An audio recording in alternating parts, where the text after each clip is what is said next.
안녕하세요. CTA 호주 이민 컨설팅의 에이미 법무사입니다. 오늘 이 시간에는 비자 신청을 할 때 가장 기본적이면서도 가장 중요한 것에 대해서 얘기해 보도록 할게요. 정말 이거 너무 중요하고 너무 기본적인 거라 당연히 모든 분들이 다 알고 계시는 내용이에요. 호주 이민성의 비자를 신청할 때 제출하는 모든 정보와 서류들은 사실이어야 하며 조작된 서류를 내서는 안 됩니다.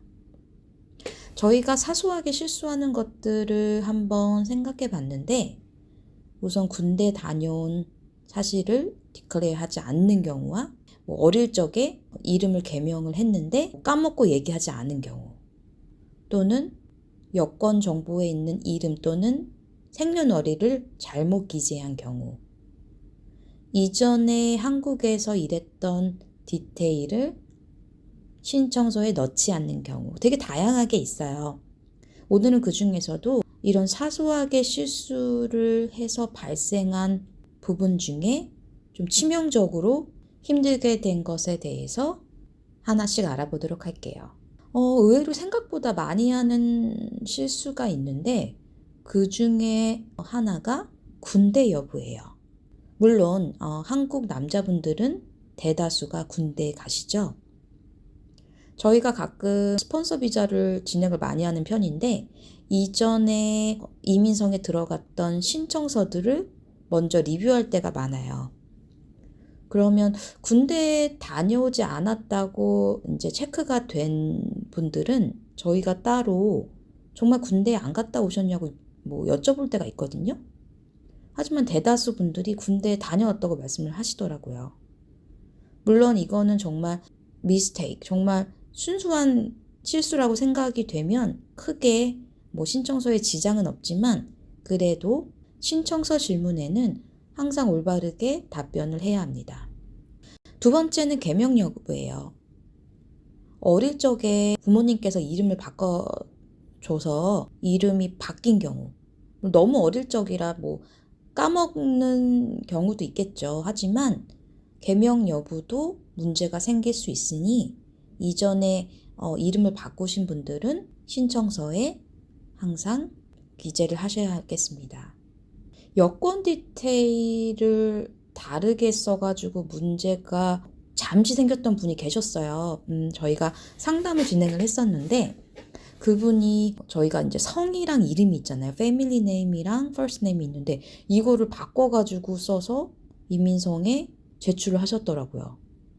이 경우 고칠 수는 있는데 좀 아무래도 이제 마음 졸이면서 고칠 때까지 기다렸던 분이 계셨어요. 또 다른 예로는 생년월일을 잘못 쓰신 거예요, 그분이. 그래서 어떤 일이 발생됐냐면 워홀 끝나기 전에 다른 비자를 신청을 하시고 기다리고 계셨던 분인데 사무실로 연락을 주셨는데 불이증을 못 받아줬다고 하더라고요. 보통 브리칭 비자는 새로운 비자 신청하는 날 대부분 같이 받으시는 편이 보편적인데 2, 3주 넘게 브리칭 비자를 못 받으셨다고 하셔서 한번 이거를 알아봤더니 생년월일을 잘못 넣으셔가지고 브리칭 비자가 생성이 자동적으로 안 됐던 그런 케이스가 있었어요. 이전 비자의 거절, 호주뿐만이 아니라 다른 국가들을 포함합니다. 최근에 있었던 일인데 학생 비자를 신청하는 분이셨어요. 학생 비자에서 문제가 생겨서 상담 오신 분인데 다른 국가의 비자를 신청해서 거절된 적이 있으시더라고요. 미국 비자였는데 보통 학생 비자의 신청서에는 호주 또는 호주 포함해서 다른 국가에서 이전에 비자가 거절되거나 캔슬된 적이 있나요? 이런 질문이 있습니다. 거기에 이제 그분이 노라고 해서 넘어갔는데 어떻게 된 일인지 호주 정부에서 호주 이민성에서 이거를 알았더라고요. 그래서 문제가 생기기 전에 철회를 하셨던 분이 계셨어요. 신청서 자체를 철회를 해서 다시 신청을 하겠다라고 하셨던 분이 계셨어요. 이렇게 호주뿐만이 아니라 다른 국가들까지도 이 거절이나 캔슬의 경우 문제가 될 수 있어요. 그래서 반드시 신청을 하실 때 이런 부분에 대해서는 올바르게 대답을 하셔야 합니다. 특히 제가 스폰서 비자를 많이 진행을 하다 보면 이전에 학생 비자를 한번 제가 리뷰를 하는데 실제로 일을 하셨는데 그 고용 정보가 없는 경우가 있어요. 스폰 비자 같은 경우에는 고용의 부분이 굉장히 중요하잖아요.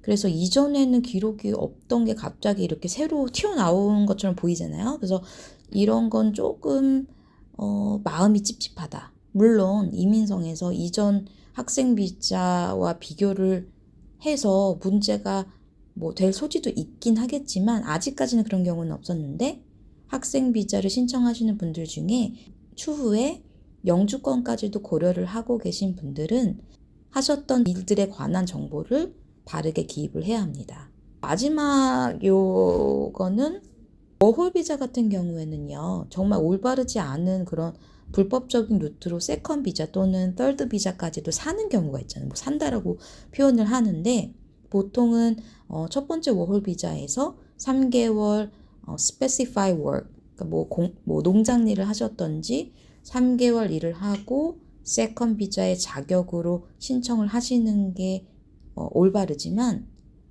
세컨을 뭐 산다고 표현을 하시더라고요. 그래서 일을 하지 않았는데 일을 했다고 이민성에 그렇게 제출을 해서 넣는 경우에 문제가 생긴 경우가 종종 있습니다.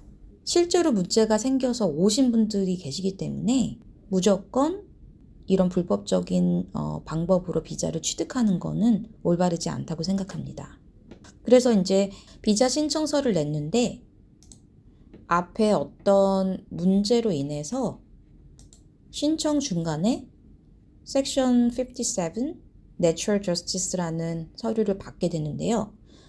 이 서류는 이민성이 어떤 부적절한 정보를 찾았을 때 발송하게 됩니다. 실제로 있었던 일인데요. 예를 한번 들어볼게요. 어떤 분이 학생 비자 신청서를 제출을 하셨는데 본국에서 예를 들면 요리사로 일을 한다고 그렇게 경력 확인서를 받아서 들어갔거나 아니면 잔고 증빙을 위해 은행에서 이제 발급된 스테이트먼트를 제출을 했어요. 하지만 두 개가 모두 이제 조작된 서류로 밝혀져서 이민성에서 내추럴 저스티스를 보낸 일이 있었습니다.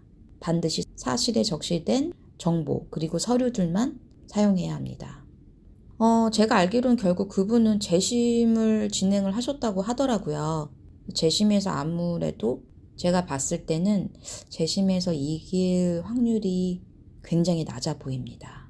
두 번째로는 파트너 비자권이 있었어요. 굉장히 특이한 일이었는데 이분이 파트너 비자를 이제 신청을 하셨는데 파트너 비자 신청서에 보면 이전에 지금 현재의 스폰서 말고 이전에 다른 디팩토 릴레이션십이나 결혼을 한 적이 있는지에 대한 질문이 있어요. 만약에 이전에 그런 릴레이션십이 있었다면 yes로 체크를 하고 이민성에 정보를 줘야 됩니다. 뭐 물론 당연히 뭐 그런 시리어스한 관계 뭐 그런 릴레이션십이 없었던 분들은 그냥 뭐 no로 체크하셔도 무방합니다. 이분이 no로 체크를 하고 진행을 하셨는데 이민성에서 57 Natural Justice를 보냈어요.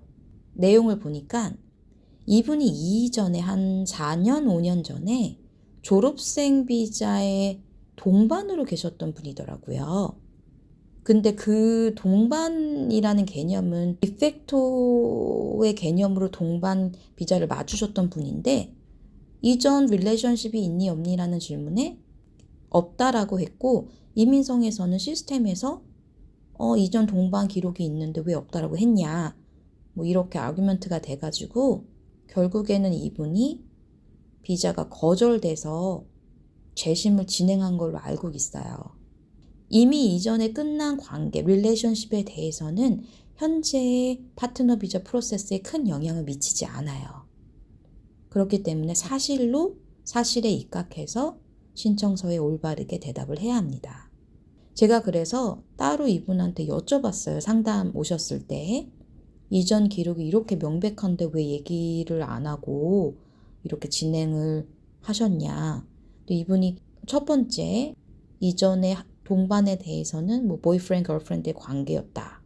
어쨌든 익스큐즈는 되진 않았죠.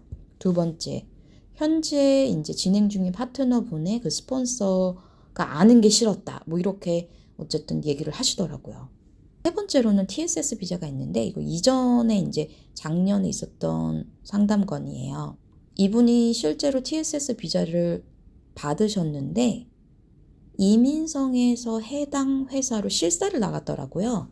예를 들면 이분이 마케팅 쪽에 일을 하셔야 되는데 해당 직업군으로 일을 안 하고 있어서 문제가 발생한 케이스가 있었어요.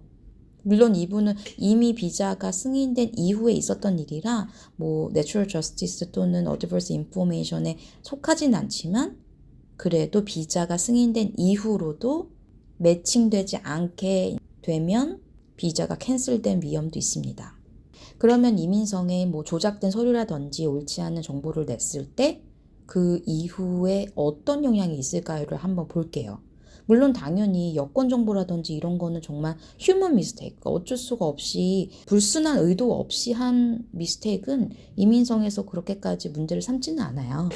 하지만 어떤 정보라든지 문서 자체가 이민성의 결정에 영향을 줄 수 있는 그런 정보들이 잘못 들어갔다고 판단이 되면 이민성은 PIC, 픽 4020에 의거해서 신청서를 거절할 수 있습니다. 여기서의 큰 문제는요. 만약에 어떤 신청서가 픽 4020 이걸로 거절이 됐다면 이후에 제출하는 신청서에 대해서는 3년 동안 이민성이 거절을 줄 수가 있어요. 즉 다시 말해서 3년 동안 새로운 신청서를 넣었을 때 성공할 수 없다는 얘기가 됩니다. 그렇기에 내가 신청하는 비자의 신청서에 나와 있는 정보들을 접수 전에 다시 한번 꼼꼼히 체크할 필요가 있겠습니다. 가끔 사소한 거지만 잘못됐을 때 추후에 후폭풍을 감당할 수 없는 경우가 가끔 있어요. 물론 마이너, 사소한 그런 에러들이나 미스텍에 대해서는 뭐 당연히 수정도 할 수 있고 하겠지만 그래도 스무스한 비자 성공을 위해서는 아주 확실한 정보들이 이민성에 제출돼야 하겠습니다.